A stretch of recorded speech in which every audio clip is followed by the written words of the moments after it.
Abra sua Bíblia comigo em Judas.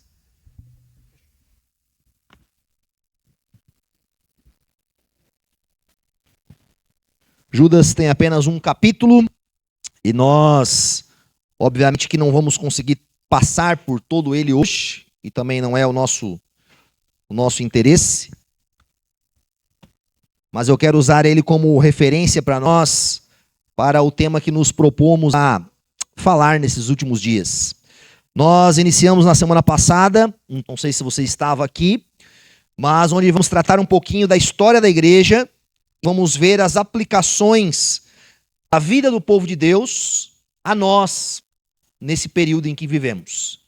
Na semana passada, especificamente, nós conversamos sobre o período de grande perseguição durante o Império Romano e os soldados romanos, ali do século I até o século III.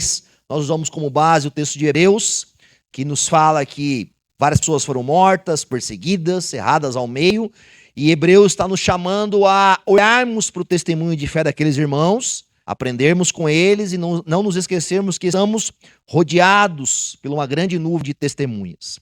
Hoje, nós vamos entrar em um outro dilema, que fala acerca do problema que a igreja lidou nos primeiros séculos, onde ela teve que lidar com o falso ensino e com os falsos mestres.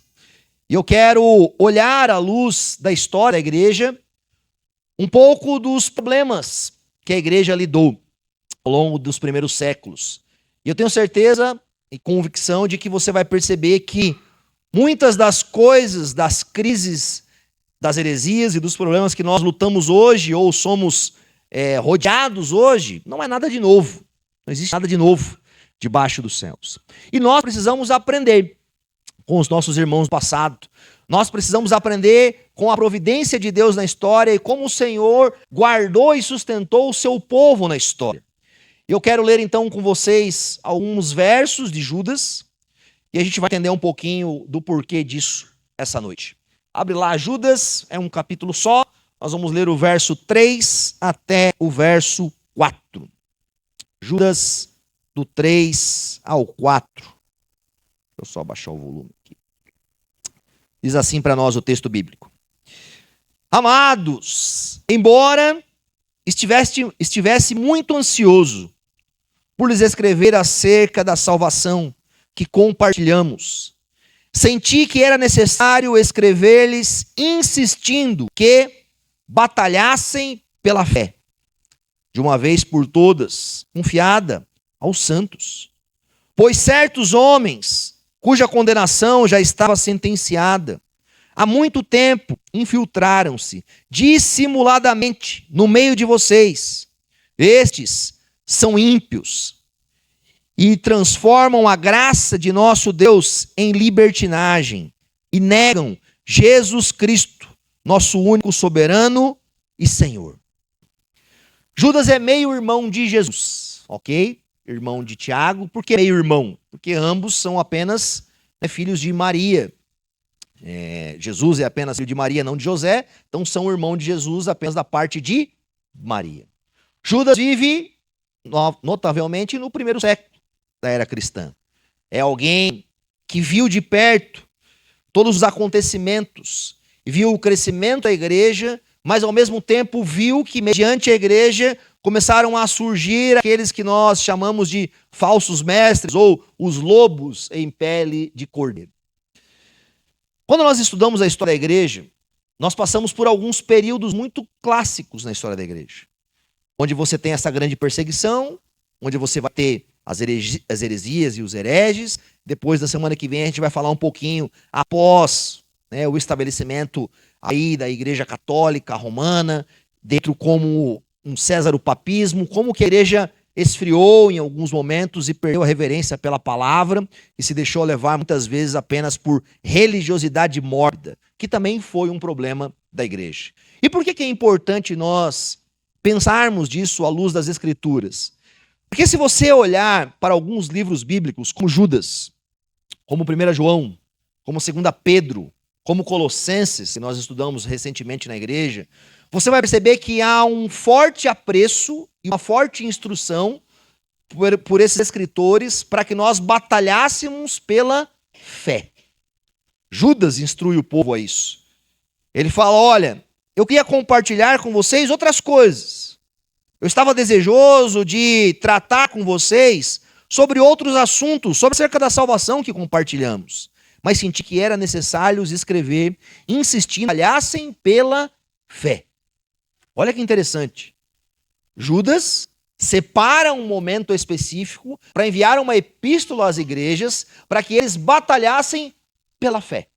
Porque estava se infiltrando no meio deles lobos em pele de ovelha, que de alguma forma, dissimuladamente, estavam levando alguns irmãos à ruína. E Judas chama esses homens de ímpios, que transformam a graça de nosso Deus em libertinagem e negam a Jesus Cristo. Presta atenção em uma coisa básica aqui no início, para nós termos ciência acerca do problema do falso ensino. O falso ensino, ele sempre vai para dois extremos. Ou ele vai para um extremo que Judas está alertando a nós, da libertinagem. Ou ele vai para o outro extremo, que a gente vai ver um pouquinho à luz da história, para o extremo do legalismo. De viver uma fé totalmente dominada por faça isso, faça aquilo, não faça, não coma, não beba, não isso ou aquilo. O falso ensino, ou ele escraviza as pessoas diante de um legalismo desenfreado, ou, consequentemente, ele leva as pessoas a uma libertinagem, a abrirem mão de valores, de princípios. Isso é muito proveniente do falso ensino. Judas está chamando as pessoas a lutarem contra isso. E talvez nós poderíamos nos perguntar, quais eram os falsos ensinos provenientes já no Novo Testamento, que os apóstolos, por exemplo, estão batalhando com isso? E quais são alguns dos falsos ensinos que a igreja cristã lidou ali nesses primeiros séculos? Nós temos no primeiro século algumas heresias e problemas que estão pertinentes à igreja. Uma delas, que fica muito evidente já nos textos bíblicos, é o que nós conhecemos pelo gnosticismo. Gnosticismo vem do termo gnosis, que é conhecimento. Que era uma ideia de que a salvação não era alcançada única e exclusivamente pela graça, por meio da fé em Jesus Cristo, mas então os seres humanos precisavam de algum tipo de conhecimento especial e de práticas especiais, místicas e esotéricas, para que eles pudessem ter uma relação superior com um Deus. Nós já vemos nas cartas do Novo Testamento uma luta contra isso. O termo gnosticismo só vai ser cunhado lá no segundo século, por volta do ano 110, 115. João, por exemplo, na sua epístola de 1 João, que deve estar escrevendo bem no finalzinho do primeiro século, João está combatendo esse erro. Quando João, por exemplo, fala, olha, aquele que afirma que Jesus não veio em carne, está equivocado. Por quê? Porque o que é o gnosticismo? Olha que imagem interessante, né? O gnosticismo era uma mistura que vinha proveniente de toda aquela cultura grega, com seus misticismo, com seu paganismo, com suas ideias que misturavam mitos, que misturavam contos e histórias. Então, por exemplo, dentro do pensamento gnóstico, olha só que interessante. O Deus que havia criado céus e terra, por vezes, criou por causa de um desejo, até mesmo para os gnósticos, né? Não para nós da fé cristã, até mesmo incorreto de colocar aquilo que era mal e herético da matéria, das coisas físicas. Para os gnósticos, a matéria era má, era ruim. Por isso que muitos deles alegavam que Jesus não tinha como ter vindo em carne, em corpo, ser tocado pelas pessoas. Porque como pode o eterno, o santo, que não se mistura com a matéria que é ruim, incorreta, fazer uso disso? Para os gnósticos, para alguns deles, Jesus era como que um fantasma. Não tinha corpo. Eles não criam na ressurreição. Eles não criam na encarnação física de Jesus. Eles não criam que o Deus eterno havia adentrado e se fez carne e habitou entre nós, cheio de graça e verdade. Esses homens misturavam muitas coisas de um movimento pagão. Então, para eles, o Deus, por exemplo, o eterno, ele não se misturava com esta vida. E muitos deles, então, por acharem que a matéria era má, era ruim, se davam à libertinagem, ao sexo, à promiscuidade ou a outras coisas diante disso. Não fazendo uso e olhando para a criação, não como algo proveniente de Deus. Isso aqui é um cuidado para nós. Por quê? Porque muitas vezes nós também somos tomados um pouco com esta realidade. Como se são em si, a vida em si não fosse tão necessária, ou não tivesse proveito, ou não fosse providência do Senhor. O erro dos gnósticos era achar que este Deus, a qual nós vamos entender um pouquinho depois, para muitos era um demiurgo, um suposto Deus. Então a criação verdadeira de Deus, ou seja, a vida verdadeira de Deus era espiritual. Não tinha nada a ver com a matéria. Não tinha nada a ver com a vida comum do dia a dia. É como se eles vivessem uma grande mentira. É como se o mundo da existência humana fosse um mundo de engano, de falsidade. E o cuidado que nós devemos ter é o quê? Deus criou a matéria. Deus nos criou a sua imagem e a sua semelhança. Deus nos fez, Deus fez homem, Deus fez mulher, Deus fez árvores, Deus fez a terra, Deus fez as plantas, Deus fez o universo. E ao término da criação, viu Deus que tudo o que havia feito havia ficado muito bom. A criação é proveniente de Deus. E nós devemos fazer um bom uso dela. Nós devemos nos esforçar para glorificar o Senhor na medida da existência da nossa vida, seja no cuidado com os nossos filhos, seja no cuidado na administração dos nossos bens, seja com o cuidado do nosso corpo, seja utilizando aquilo que o Senhor fez de forma boa, sensível, coesa. Um dos primeiros pais da fé, Irineu de Lyon, que foi um discípulo de Policarpo. Policarpo foi discípulo de João, nosso apóstolo João. Policarpo foi martirizado logo ali no finalzinho, no início do primeiro século. E Irineu de Lyon foi alguém que andou junto com Policarpo e ele escreve, por exemplo, um dos maiores livros que são os tratados contra os gnósticos. Depois você pode olhar, que é Contra as Heresias, um livrinho escrito aí por volta do começo do século II depois de Cristo. Irineu faz aquilo que nós, como igreja, por exemplo, devemos aprender a fazer diante do falso ensino. A igreja é chamada, por exemplo, a batalhar pela fé. E como que se batalha pela fé? Judas está chamando a igreja a batalhar pela fé. Irineu vai nos demonstrar que a batalha pela fé, ela deve ser proveniente de uma compreensão da Escritura, utilizarmos a nossa intelectualidade para demonstrar como falsos ensinos e pensamentos equivocados não coadunam com a palavra de Deus. Enquanto os gnósticos olhavam para esse mundo esotérico, místico, buscavam uma gnose superior através de outros elementos, eles escreveram livros, eles escreveram até evangelhos.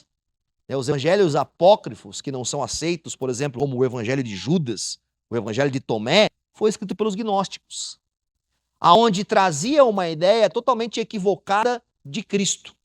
Muitos, aliás, não criam nem que Jesus era o Filho eterno de Deus, mas era um ser gerado durante o período do tempo. Olha que loucura diante disso. E às vezes você fica pensando assim, pastor, mas como perceber essa realidade? Como entender isso? Nós devemos seguir o exemplo de Irineu onde ele, ao escrever, em especial no seu livro, vai dizer que a doutrina correta está sustentada no bom depósito do ensino dos apóstolos. E tudo aquilo que encontrava divergência com a revelação clara de Deus na sua palavra deveria ser deixado de lado. E muitas vezes a gente ouve histórias, é levado por misticismos pagãos e damos tanto valor a isso. Você quer um exemplo do neognosticismo nos nossos dias? Como que isso fica muito perceptível?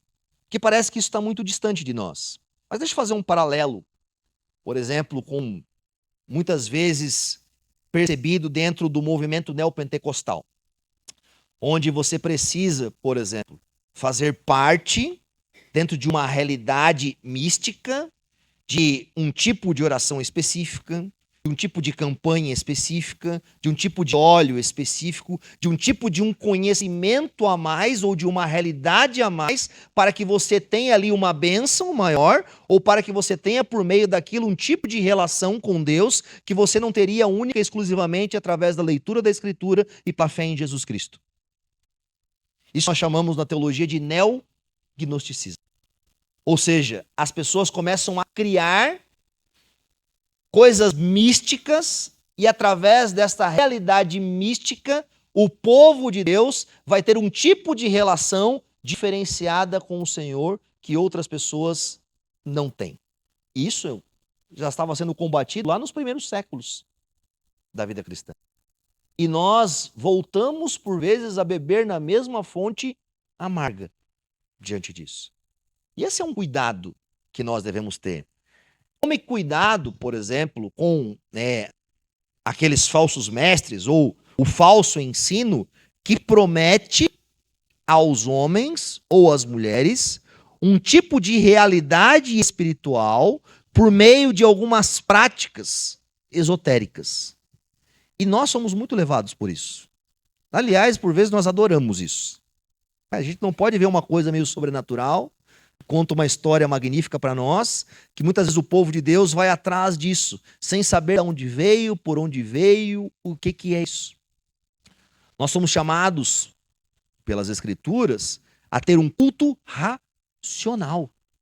A ter um culto em que nós entendemos e compreendemos, sabe, de forma clara por meio da palavra, o que está sendo dito e como nós devemos viver a palavra. E não que não possa haver uma espiritualidade, não que não possamos ser tocados pelo Espírito de Deus, ou sermos cheios do Espírito de Deus nesta realidade, mas a realidade cristã foge, por exemplo, de um misticismo pagão que mistura elementos bíblicos para dar ao povo uma suposta espiritualidade diferenciada. O gnosticismo durou durante muito tempo. Aliás, estima-se que ele deve ter atravessado aí, de forma clara, 3 a 4 séculos da era cristã. Aliás, um homem muito famoso dentro desse movimento gnóstico foi Marcião.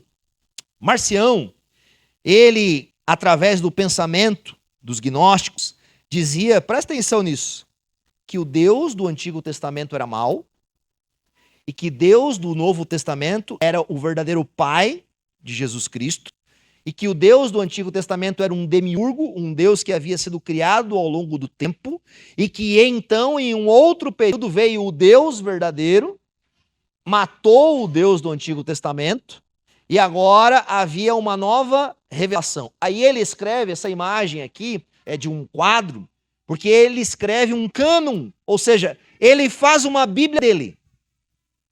Adivinha o que ele fez com a Bíblia dele? Ele excluiu todos os livros do Antigo Testamento e todas as partes do Novo Testamento que se referenciava a Deus Pai ou a qualquer realidade com os judeus. O que sobrou? Sobrou quase nada. Aliás, ele só aceitava um evangelho, que era o de Lucas, excluiu o capítulo 1 e o capítulo 2, que falava da genealogia, do nascimento de Jesus, da conexão de Jesus com os judeus. As cartas de Paulo, ele separava alguns trechos. E ele, então, trouxe um grande prejuízo à igreja. Ele mesmo foi expulso da igreja e fez várias viagens missionárias. Olha que missionário legal para receber na sua igreja, né? Onde ele profetizava e falava sobre essas coisas. É interessante que, meu Deus, parece brincadeira. Hoje, como é comum as pessoas fazerem uma tremenda desassociação entre o Novo e o Antigo Testamento. Sabe, eu fico até um pouco abismado com isso. Meus irmãos, com todo amor, obviamente que nós temos períodos específicos que Deus está revelando ao povo e trazendo ao povo a sua aliança. Mas Deus escreveu uma só história. Deus escreveu uma só revelação, que contém elementos que acontecem em tempos diferentes. Mas esse pensamento de separar o Antigo Testamento totalmente do Novo, como se fossem duas coisas totalmente distintas e que não se tem uma conexão, isso é paganismo. Sabe, o Novo Testamento, ele é uma demonstração clara de que as promessas, os tipos, as imagens do Antigo Testamento que apontavam para o Messias se cumpriu. Aliás, muitas pessoas não conseguem perceber a beleza e a grandeza do Novo Testamento por não conhecerem as promessas contidas, por exemplo, nos profetas, nos escritos e nos livros da lei. O próprio Jesus, quando se reúne ali com os discípulos de Emaús, fala: olha, como vocês são lentos para entender essas coisas, pois os profetas, a lei e os escritos falam de mim. Como que os discípulos pregavam no começo da era cristã? Eles não tinham o Novo Testamento na sua mão. Eles utilizavam o Antigo, apresentando o Cristo a partir das verdades contidas. Então nós devemos ter um apreço significativo pelo Antigo Testamento e não fazer uma desassociação como se fosse um outro Deus, como se fosse um Deus mau, como se a justiça e a ira de Deus não estivessem em equilíbrio com o seu amor e com a sua compaixão. Essas coisas andam juntas diante disso. Portanto, é extremamente importante para nós. Gnosticismo, um problema. Marcião criou os marcionitas. Foram pessoas que seguiram ele. Provavelmente, durante mais de 30 anos. Um homem que separava uma realidade totalmente distinta de quem Deus era. Esse aqui é muito comum nos nossos dias. Montano e suas duas filhas, Priscila e Maximila. Montano, ele era um cristão do século II, a gente não sabe que ano que ele nasceu, que dizia que quando as suas filhas e ele falavam, ambos eram profetas de Deus, tão inspirados quanto os apóstolos, quanto os escritores do Novo Testamento. Dizia-se que vivia ele na era do Paracletos, na era do Espírito Santo, e que Deus falava através deles continuamente revelações sobre a continuidade do que Deus estava fazendo. Eles foram muito adeptos de trazer ali revelações sobre a segunda vinda de Cristo. E eles profetizaram, então, um pré-milênio de Jesus, e Jesus vai voltar e vai ter isso. E assim, parece que é alguém que está falando hoje. E muito nesse momento na igreja, a dificuldade de combater Montano e suas filhas, que o povo não queria, presta atenção, apagar o Espírito de Deus e a profecia. Então esse homem foi se infiltrando dentro da igreja, foi colocando sobre a igreja falsas e novas revelações diante disso, e o povo foi se corrompendo e sendo levado a um grande engano. Esse aqui, ao contrário dos gnósticos, que por vezes promoviam uma vida de libertinagem, eles eram extremamente legalistas. Extremamente. Eles promoviam, dentro do culto, da prática cristã deles, elementos de valores iguais a todos, forma de viver, forma de falar, forma de se vestir, ou seja, tinha que produzir nas pessoas uma estética igualitária que demonstraria sobre aquele povo que eles estavam seguindo fielmente as revelações dele e a ideia dele sobre Jesus Cristo. A aplicação disso aos nossos dias.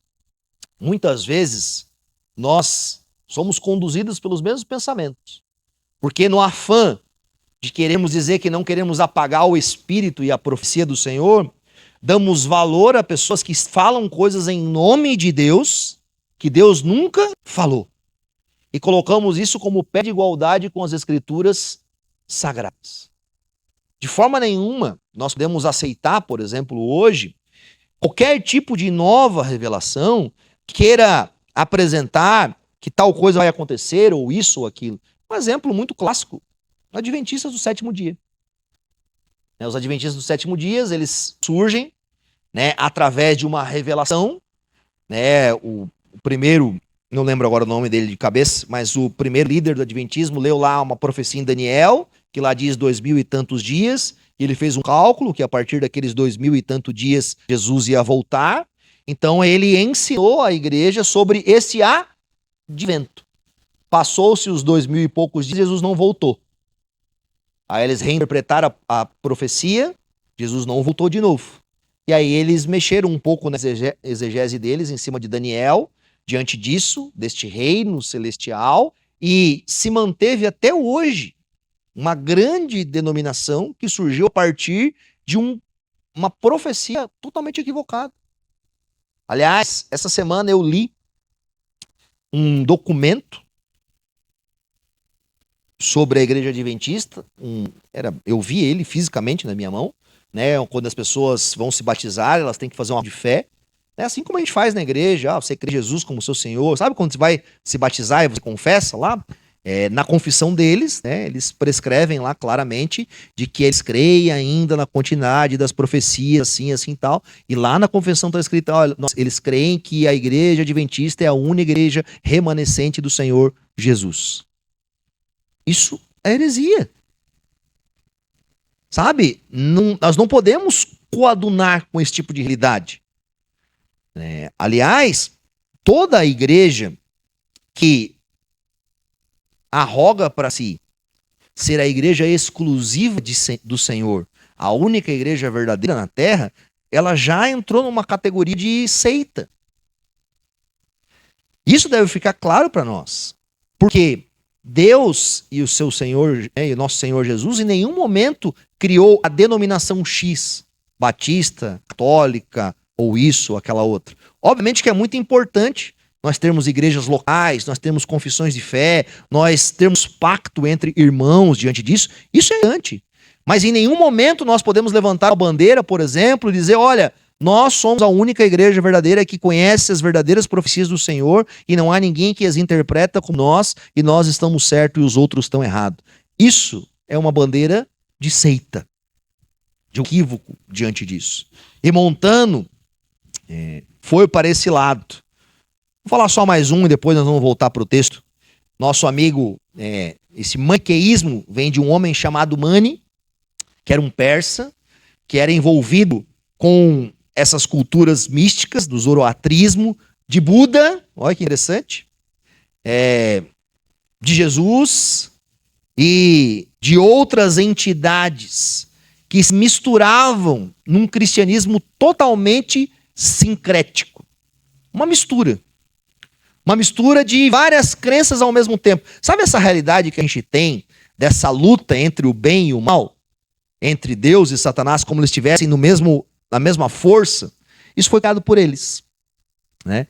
Eles trouxeram a ideia que há uma batalha cósmica em que Deus, aí ele está falando sobre Jesus, e Satanás têm a mesma autoridade e estão batalhando como se tivessem a mesma força. O que nós chamamos hoje de dualismo. Isso provém desse cara, de Mani, que mistura várias coisas do sincretismo para produzir um tipo de evangelho que é totalmente pagão. De maneira nenhuma Deus está medindo forças com Satanás. Ou estamos em uma batalha cósmica que em algum momento um pode vencer ou outro pode perder. Não. O que cremos acerca da palavra? Que o nosso Senhor já venceu. Que Ele é poderoso. Que todas as coisas estão sujeitas debaixo dos seus pés. Esta ideia muito comum no meio, por vezes também neopentecostal, de que há uma batalha espiritual em todo tempo e estamos ali então, e não que a gente não que o nosso inimigo não seja os principados, a potestade diante disso, mas em Cristo Jesus não há mais condenação, somos mais que vencedores diante disso. Ninguém pode tirar de nós o amor de Deus que está em Cristo Jesus. Esse tipo de dualismo que coloca a fé cristã subserviente ao inimigo, nesse sentido de que o inimigo tem mais força do que o Senhor sobre a nossa vida, é um ensino pagão, combatido lá no início do 2º século para o 3º século, onde a igreja cristã não absorveu essa realidade, mas passou algum tempo lutando com isso. É interessante a gente lembrar, talvez você pode depois, se tiver interesse, conhecer aqueles que nós chamamos de os pais apostólicos. Não é um livro grande, tem algumas edições. Os pais apostólicos são vários pensadores cristãos do 1º e do 2º século que vão ser o que nós chamamos de apologistas. Muitos deles escreveram tratados, escreveram livros, escreveram sermões para combater essas heresias. Por que eu quero trazer um pouco desse pensamento para nós hoje como igreja? Porque às vezes hoje, nós como igreja, achamos que combater o falso ensino, escrever, algumas pessoas que têm ali um canal, um blog, ou escrevem livros diante disso, é como se fosse uma perca de tempo. Não, nós devemos nos unir somente vamos esquecer as nossas diferenças, vamos unir pela causa do evangelho e vamos fazer aqui um sincretismo, Cristo é igual para todo mundo, é o mesmo Deus. Geralmente esse tipo de discurso passivo e muitas vezes um discurso que não é proveniente de um cristianismo sadio, permite que grandes erros entrem de forma sutil no meio da igreja. Obviamente que a gente deve ter relação, amizade com outras igrejas, outras denominações, outros pastores, isso não é problema. Mas nós precisamos ter uma diferença e uma clareza do que é cristianismo e do que não é cristianismo. Do que provém e do que não provém da fé. Eu não sei se você já leu sobre a história de Charles Spurgeon, mas vale a pena você ler sobre ele. Um dia talvez eu possa fazer aqui em especial. A gente vai ter no ano que vem umas aulas sobre a história da igreja. Mas Spurgeon foi uma pessoa que, mesmo tendo uma grande influência ali no século XIX, como príncipe dos pregadores em Londres, atraindo milhares e milhares de pessoas com as suas pregações, com a sua palavra, muita gente achava ele, de certa medida, chato, intolerante, porque ele claramente distinguia o que era o verdadeiro cristianismo. Ele assumiu a Confissão de Fé de Londres, 1689, ele aderiu, por exemplo, ao Catecismo de Westminster, mesmo sendo batista, apenas mudando a categoria sobre o batismo, e durante um período da história, ele se afastou da Convenção Batista Londrina, porque lá começavam a abraçar várias e várias coisas que ele percebia e falava, cara, isso é um grande problema. Ou seja, em alguns momentos, se posicionar, escrever, falar, lutar contra falsos ensinos, explicando a doutrina e trazendo isso de forma clara, é importante para a igreja. A gente tem um ditado, que muito clássico, foi escrito pelos pais posteriormente, se não me engano, por Agostinho, nas coisas primordiais, unidade, nas coisas secundárias, liberdade, nas coisas terciárias, respeito sobre outros. É interessante a gente ter coisas primárias. O que é as coisas primárias do cristianismo? O que é? Qual é a fé primária que você não pode abrir mão? Que não pode ser mudado? Você sabe. É importante para nós. Um grande resumo disso, por exemplo, é o credo apostólico, que nos traz elementos primários da fé cristã. Crer em Deus, em Jesus, o Espírito, nesta realidade que está conduzida ali. Ou seja, isso é primário. Qualquer pessoa que, de alguma forma, interfira na nossa fé, dentro dessa realidade, nós não temos como viver uma comunhão plena. Mas quando nós falamos das coisas secundárias, que vai, por exemplo, modelo de governo da igreja, para muitos vão tratar a salvação como coisas secundárias em alguns elementos, e outros pontos, a gente fala, não, nessas coisas tá tudo bem, cada um pode pensar o que quiser e tá tudo certo e vamos em frente. Será? Qual que é o problema disso? Naturalmente, nós temos que elementos. Existe elemento nas coisas secundárias que, obviamente, há esta liberdade em que denominações têm pequenas distinções entre uma e outra. O problema é quando as pessoas, de forma, como Judas fala, dissimulada, usam as coisas secundárias para criar elementos para eles mesmos. Isso é comum. Eu olho, por exemplo, para os irmãos presbiterianos, a qual eu tenho muito apreço, e eu tenho convicção e certeza que eles creem no batismo infantil, porque eles têm uma consciência diante da palavra, e essa consciência deles produz uma fé neles justificável, a qual eu tenho respeito sobre isso. Mas quando pessoas, por exemplo, pegam os meios secundários para, de forma dissimulada, criar doutrinas apenas para benefício próprio, é um problema. Um exemplo é o modelo de governo de igreja. Modelo de governo de igreja é secundário. Aí o que as pessoas fazem? Um império. Se tornam um dono da igreja, a igreja vira a sua propriedade privada, ou quase uma empresa, ele cria vários outros cargos, vários outros oficiais, conduz a igreja de forma totalmente contrária às orientações bíblicas, e ele utiliza o argumento do quê? De que é secundário. A gente precisa tomar cuidado. Não é porque é secundário que não é importante.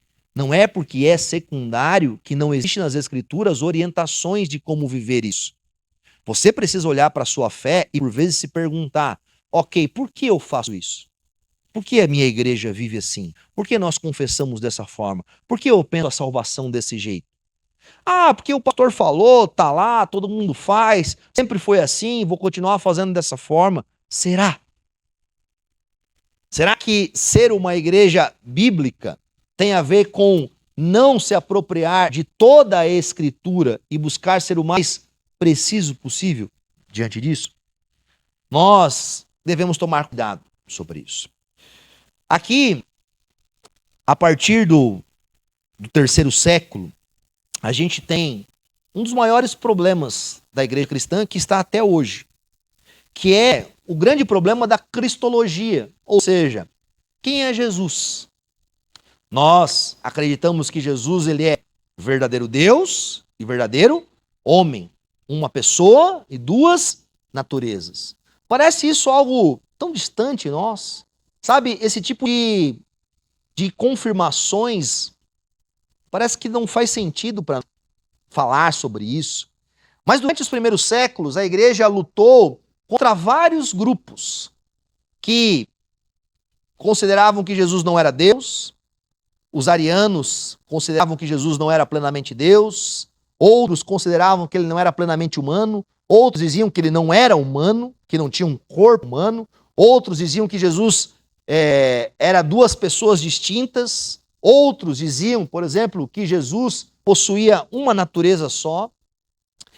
E os primeiros concílios da fé cristã, concílio de Nicéia, concílio de Calcedônia, concílio de Constantinopla, Calcedônia e Éfeso, esses 4 concílios da igreja cristã, que são importantes para nós, eles vão sustentar a base fundamental do que cremos acerca de quem é Jesus, Deus e o Espírito Santo. E esse é um ponto fundamental para nós.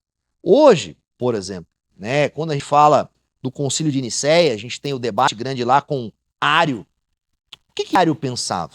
Ário era um presbítero da igreja de Alexandria e ele trouxe a ideia de que Jesus não era o Deus eterno, de que Jesus era um homem comum, num período específico, Deus, o tornou um semideus, tornou ele algo que era divino na concepção dele, mas que não era eterno, não tinha a mesma substância do Pai. Parece tão teológico, parece tão problemático, por vezes, na nossa mente. Mas o debate do concílio onde tinha um irmão chamado Atanásio, ele vai debater, olha, se Jesus não é o eterno Deus da mesma substância que o Pai, então um dia o Pai não foi o Pai. E a nossa salvação está nas mãos de alguém que é criatura como nós. Como a nossa salvação pode prover de alguém criado?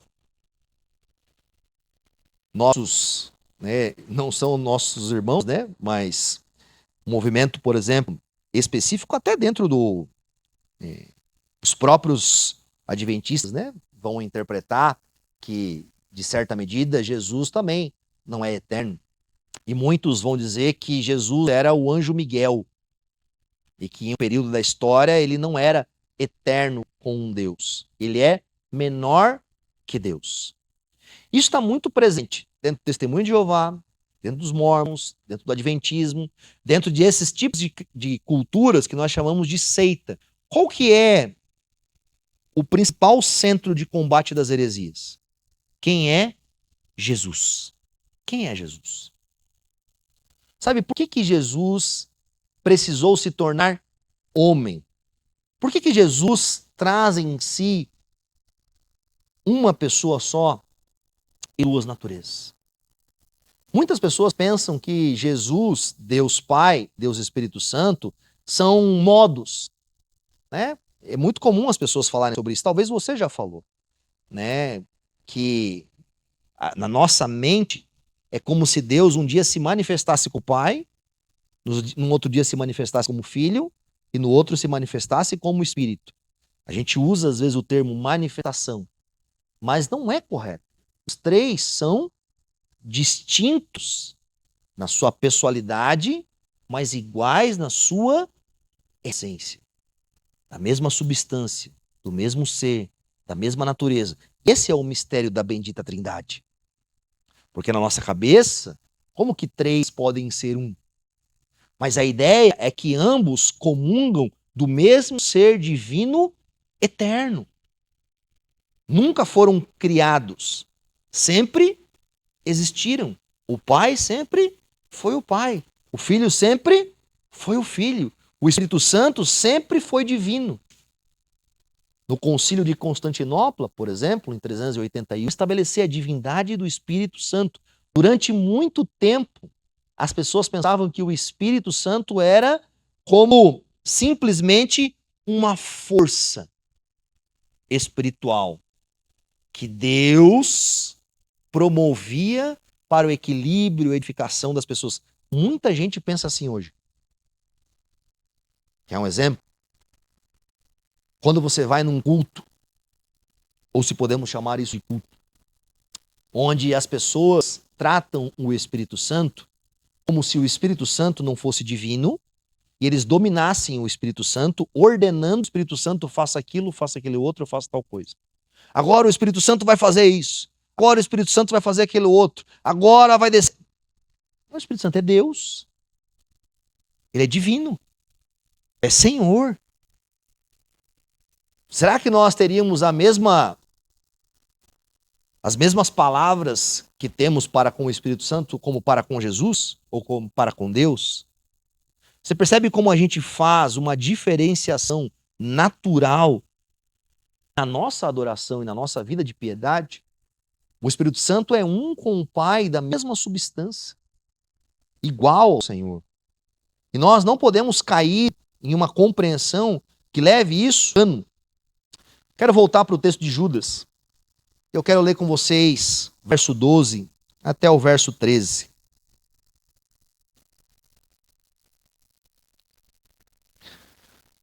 Judas está combatendo o falso ensino e os falsos mestres. Como identificar um falso mestre? Quais são as características por detrás de uma pessoa que, naturalmente, por vezes, como Judas fala, de forma dissimulada, ensina erros? Olha só o verso 12.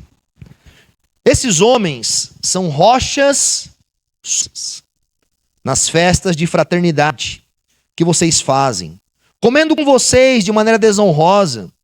São pastores que só cuidam de si mesmos. São nuvens sem água, impelidas pelo vento.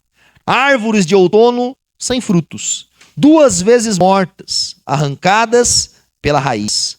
São ondas bravias do mar, espumando seus próprios atos vergonhosos, estrelas errantes, para as quais estão reservadas para sempre as mais densas trevas. Interessante que Judas, ele utiliza de poesias, paralelismo, para levar as pessoas a ter uma compreensão mais específica de quem são e como agem os falsos mestres. Eu quero fazer algumas instruções para nós. Primeiro, Judas fala que aqueles homens eram como rochas submersas. Presta atenção nisso. Rochas submersas, que se envolviam nas festas de fraternidades daquelas pessoas. O que é uma rocha submersa? É uma rocha que está embaixo d'água, que não é vista. Qual é o grande problema de uma rocha submersa?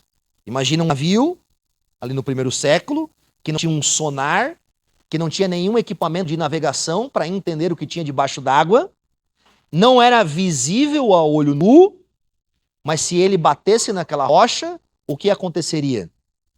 Naufragaria, ia afundar. Muitas vezes os falsos mestres não são perceptíveis a olho nu. Estão envolvidos no meio da igreja, no meio das festas de fraternidade, e podem a qualquer momento levar uma igreja inteira a naufragar com o seu falso ensino, com as suas palavras maliciosas. Eu vou deixar o pastores que só cuidam de si mesmos por último. São nuvens sem água, movidas pelo vento. Se você morasse no antigo Oriente Médio, naquela região da Turquia, onde a grande parte das igrejas estavam, e a região de Jerusalém, você viveria em um período de muita seca, de pouca chuva. As chuvas vinham em alguns períodos do ano. E muitas vezes os agricultores e as pessoas comuns, quando enxergavam as nuvens de longe, o que eles esperavam? O que vinha na mente deles? Poxa, vai vir chuva, vai regar a terra, vai transformar a realidade aqui do nosso redor. E eles eram tomados de uma expectativa e de uma esperança, que aquelas nuvens produzissem algum tipo de transformação. Mas Judas fala que os falsos mestres são nuvens sem chuva e são impelidas pelo vento. Ou seja, a gente olha grande, pomposo, está lá no horizonte falando, mas não transforma nada. E com o tempo são dissipados, são levados pelo vento. Ou seja, aquele ensino não produz nenhuma transformação de longo prazo. É levado pelo vento. Essa é uma característica dos falsos ensinos. Judas fala que são árvores de outono sem frutos, 2 vezes mortas, arrancadas pela raiz. Muitas das árvores que produziam frutos naquele Oriente Médio, como o figo, a figueira e outras, elas produziam os seus frutos ali no outono. E era comum que aquelas árvores, então, estivessem cheios de frutos nesse período. Ou seja, se elas são frutíferas, se elas têm uma natureza que produz isso, era comum que aparentasse. Judas está dizendo, olha, os falsos mestres que aparentam ter uma vida cristã, mas não têm, eles não produzem frutos. Não produzem frutos genuínos. E Judas fala que eles são como árvores duplamente mortas. Por quê? Porque uma árvore desse tipo não produz frutos em si mesmo, não há vida nela, e ela não gera vida nos outros. O seu ensino nunca produz vida nos outros. Por isso que ela é duplamente morta. E Judas faz um alerta. Arrancada pela raiz. E aqui é um alerta para nós. Por quê? Experimenta na sua casa fazer uma plantação com hortaliças ou árvores, por exemplo, e um dia que uma hortaliça ou uma árvore pegar algum tipo de fungo, pegar algum tipo de né? Vou usar um termo, não sei se esse é o termo técnico, mas pegar ali alguma bactéria, algum vírus nela, e ela começar a ficar doente, se você não arrancar ela, o que vai acontecer com o restante da plantação? Ela vai matar. Por isso que Judas fala que essas árvores deveriam ser arrancadas pela raiz. Porque se ela se manter no lugar que ela está, naturalmente ela vai contaminar e vai matar as outras. São ondas bravias do mar espumando seus próprios atos vergonhosos. Eu sei que a gente está muito longe do litoral, né? E eu já me considero meio mineiro, né? A gente quase não vai na praia. Mas eu vivi muito perto da praia, e meu pai teve casa na praia durante um bom tempo, e nós íamos sempre lá. E lembro de momentos em que nós chegávamos na praia, e a praia estava em ressaca. E eu era criança, louco para ir nadar, louco para ir na praia, meu pai e minha mãe seguravam, não podia entrar na água de jeito nenhum. Qual era a característica de um mar bravio? Com ondas violentas, com ressaca? Na grande maioria das vezes, ela traz para a praia toda a sujeira que está lá fora. Lá dentro, perdão. Porque dentro do mar, por vezes do mar, tem resto de lixo, tem coisas que estão lá. E esses falsos mestres, em um momento ou outro, eles iam trazer à tona a sujeira que estava escondida. Em um momento ou outro, essa espuma dessas ondas bravias iam trazer à tona os seus atos vergonhosos, que Judas está falando. E isso é muito interessante. Na grande maioria das vezes, pessoas que vivem deliberadamente, de forma dissimulada, com erros grotescos na sua teologia, nas suas interpretações das Escrituras, na maioria das vezes, são homens que por vezes caem em algum tipo de escândalo, que vem à tona seus problemas, suas heresias, suas falhas.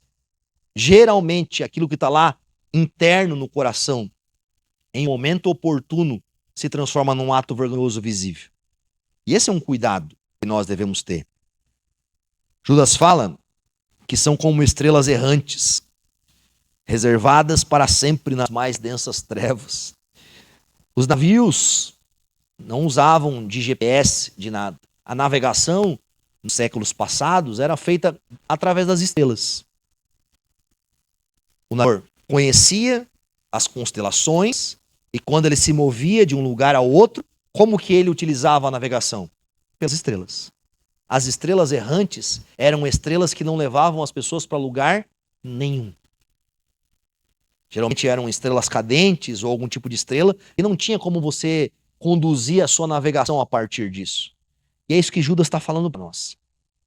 Homens, mulheres, falsos ensinos que produzem no meio do povo de Deus são como estrelas errantes.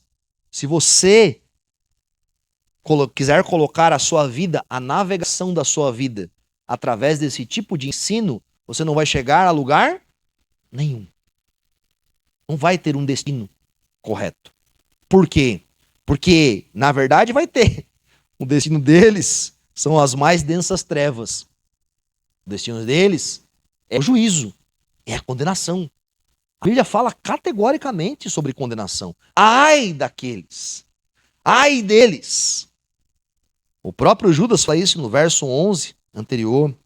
Judas vai relatar para nós de forma muito clara que esses homens, esses falsos mestres, eles de forma completa, eles serão condenados. E nós deveríamos ter muita reverência diante disso e temor diante dessa realidade. Judas fala que eles são pastores que só cuidam de si mesmos. E aqui a gente encerra pensando um pouco sobre isso. Geralmente, os falsos mestres, eles tinham uma característica diferente do bom pastor.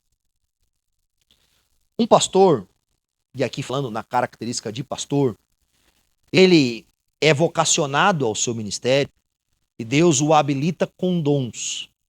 Pastoreio é um dom. E Deus designou alguns para apóstolos, profetas, evangelistas, pastores e mestres. Efésios está falando de dons, que Deus distribui à igreja para a edificação dos santos, até que o corpo de Cristo seja edificado e não sejamos mais levados de um lado para o outro. O pastoreio é um dom, é uma dádiva de Deus. Deus concede, Deus capacita, vocaciona pessoas para o ministério. E qual é a característica externa e visível do dom de pastor? Ele sempre deve ser um espelho do bom pastor. Obviamente que o pastor da igreja local não tem a mesma obra de Cristo como uma obra expiatória e sacrificial. Não é isso. Mas qual é a realidade, por exemplo, da obra de Cristo, um pastor? Ele ensina, ele cuida, ele pastoreia, ele dá a sua vida pelas ovelhas.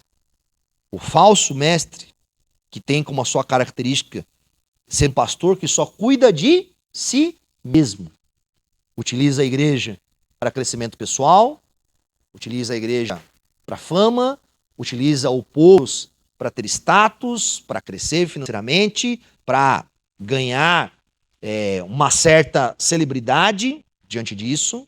Dificilmente ele lida de forma prática com as pessoas no dia a dia.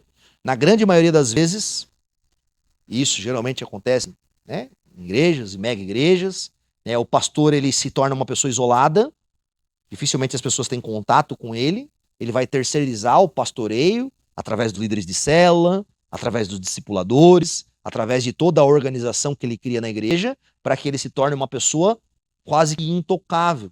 E a igreja existe por causa da figura dele. É um pastor que só cuida de si mesmo. Eu gosto de chamar de pastores de ovelhas imaginárias. Né? Por quê? Porque na sua vida pastoral, a sua preocupação não é com o povo que o Senhor lhe confiou. Por vezes ele vai usar o povo que o Senhor para que ele cresça e não que Jesus cresça. Então a característica, muitas vezes, de um falso mestre, por mais que talvez não aparente coisas tão profundas e heréticas, mas Judas está nos falando para nós. Eles cuidam de si mesmo. Eles cuidam de si mesmo. Eles deixam de ensinar o povo, eles deixam de cuidar do povo, eles não se preocupam com as suas ovelhas. Por isso que dificilmente eles vão ter um apreço pela teologia, dificilmente eles vão ter uma liturgia definida nas suas igrejas, dificilmente eles vão lutar para ter uma membresia, para saber quem é membro, quem não é, quem é isso, quem não é. Dificilmente. Porque a preocupação não é com as pessoas. A preocupação é com a estrutura que foi criada ao redor deles. E esse é um cuidado que nós devemos ter.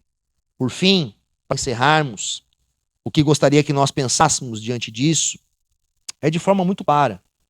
Será que se nós nos deixarmos levar de forma deliberada, de forma livre, por qualquer tipo de vã doutrina ou ensino, será que isso vai produzir em nós frutos?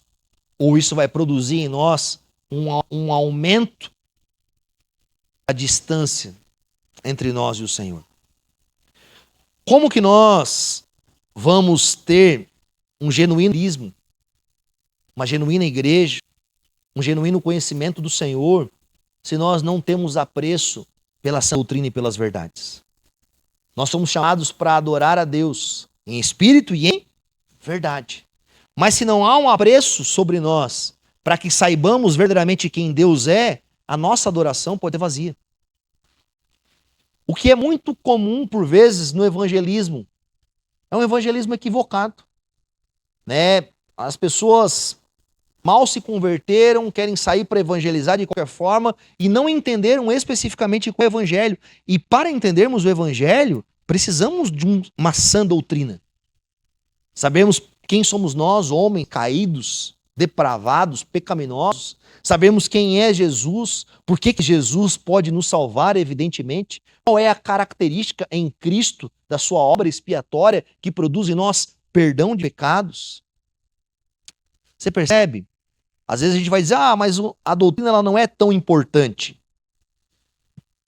Eu entendo que talvez a doutrina não seja a primazia do propósito para a igreja. A primazia do propósito para a igreja é adorar a Deus, sendo testemunhas fiéis dele, é levarmos as pessoas ao conhecimento da fé e é produzirmos na sociedade algum tipo de mudança através de ações sociais, Mas como vamos fazer isso sem um conhecimento correto do Evangelho? Ou da boa doutrina? Na maioria das vezes, as pessoas que são levadas por esses enganos, em algum momento da sua vida, têm os seus olhos abertos e falam: por onde andei? Por onde andei? Essa semana, estava conversando com uma pessoa que veio de uma seita mesmo, e foi muito bom conversar com ele, mas ao mesmo tempo, como eu senti a dor dele, de alguém que passou 12 anos em um lugar onde os ensinamentos eram totalmente equivocados, que a salvação para ele era um mero aspecto de cumprir algumas regras, de faça isso, faça aquilo ou aquele outro, e eram muito legalistas. Isso é muito comum. Se você conhecer, por exemplo, Mormons, Testemunho de Jeová, Adventistas, eles são extremamente legalistas. Os irmãos, eles são extremamente, e eles se acham superiores, porque eles têm um parâmetro de vida voltada a um legalismo desenfreado, porque eles medem a salvação deles através disso. Então eles vão querer se achar superior, eles vão fazer você. E muitas vezes vão mesmo. Muitas vezes vão mesmo. Mas o que está equivocado na doutrina, no pensamento deles, é que ninguém é salvo por isso. Se nós tocamos na verdadeira obra da salvação, que é pura e exclusivamente através da fé no Cristo morto e crucificado por nós, e atribuímos a isso outras coisas, nós abandonamos o único caminho da salvação. E por isso que Jesus, no fim dos dias, vai dizer para algumas pessoas: eu nunca os conheci. Senhor, mas nós profetizamos em teu nome, nós fizemos isso ou aquilo outro, nós pintamos, bordamos, cantamos, fizemos obras missionárias, fomos até outros lugares. Apartem-se de mim, eu nunca vos conheci. Porque eles nunca dependeram exclusivamente de Cristo. Sustentaram a fé deles em falsos ensinos. Por isso que é tão importante, e por isso que a igreja sempre batalhou por essa verdade. E nós devemos aprender isso nos nossos tempos. Sabe, às vezes a gente vive num período em que a gente assume o politicamente correto como forma de vida. E ninguém pode falar contra outra pessoa, ninguém pode apresentar o erro da outra pessoa, ninguém pode fazer isso ou aquilo. E o nosso povo vai perecendo falta de conhecimento. Vão sendo arrastados e seduzidos, levados de um lado para o outro por qualquer vento de doutrina. Uma pergunta para você: será que você tem clareza e sustenta a sua fé em bases sólidas? Quem é Jesus para você? Quem é Deus para você? Como o Senhor salvou você? Será que você já parou para fazer perguntas fundamentais da sua fé? Talvez nós deveríamos fazer mais perguntas sobre essas.